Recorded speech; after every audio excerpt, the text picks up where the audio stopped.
Picture this. You open Netflix one morning and this is what you see. Right between Emily in Paris and Squid Game, there's Game of Thrones, Harry Potter and Batman, all lined up under that iconic red N.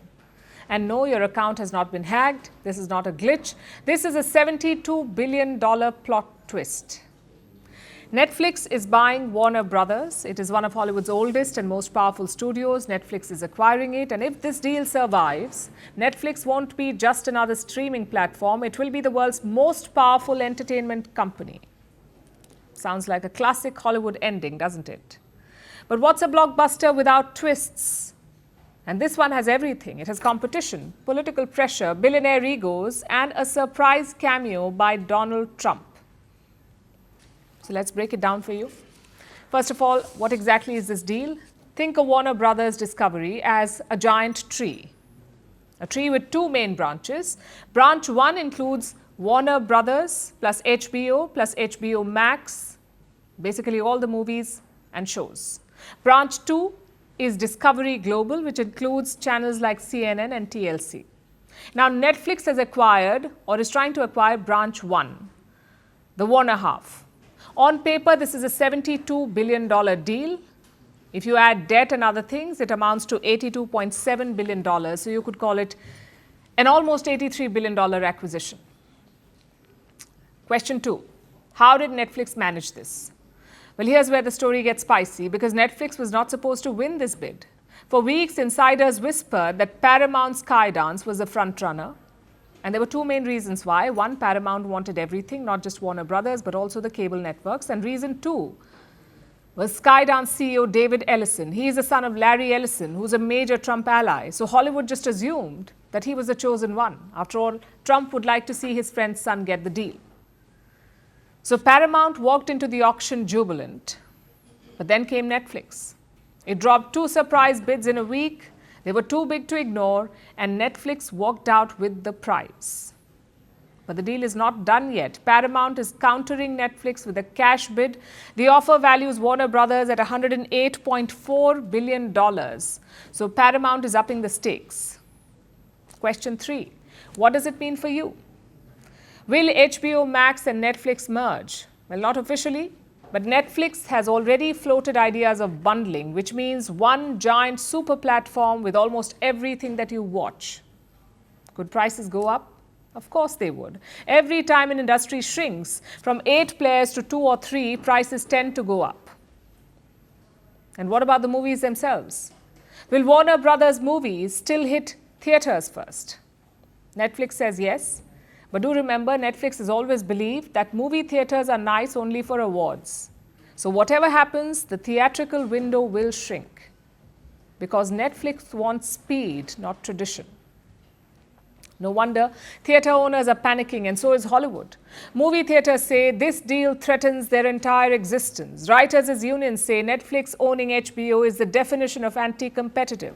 Producers fear that Netflix will bury theatrical releases. Old-school studio loyalists feel like a piece of Hollywood's soul is being sold to Silicon Valley. After all, most mergers kill creativity, not nurture it. However, they do have something to cheer about. Like I said, this is not a done deal yet. Netflix says it could take 12 to 18 months, and it won't be so easy because they face regulatory hurdles.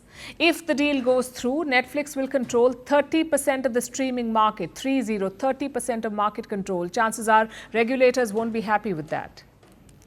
And then there is the new Paramount bid. Again, they could end up outbidding Netflix. Also, this is where the plot turns political. US President Donald Trump is publicly warning that this deal, and I'm quoting, this deal could be a problem. Should they be allowed to buy Warner Brothers? Should Netflix? Well, that's the question. They have a very big market share. And when they have Warner Brothers, that share goes up a lot. So I don't know. That's going to be for some economists to tell. And also, and I'll be involved in that decision too. Did they make? They have a very big market share. You heard him. Trump says he will be personally involved. And this is unprecedented. Regulators usually handle it quietly, but Trump, being Trump, is turning it into a prime-time drama. And why is he doing this? Perhaps because he preferred Paramount, although Netflix did try to woo him. In November, Ted Sarandos was at the White House. That's the Netflix CEO.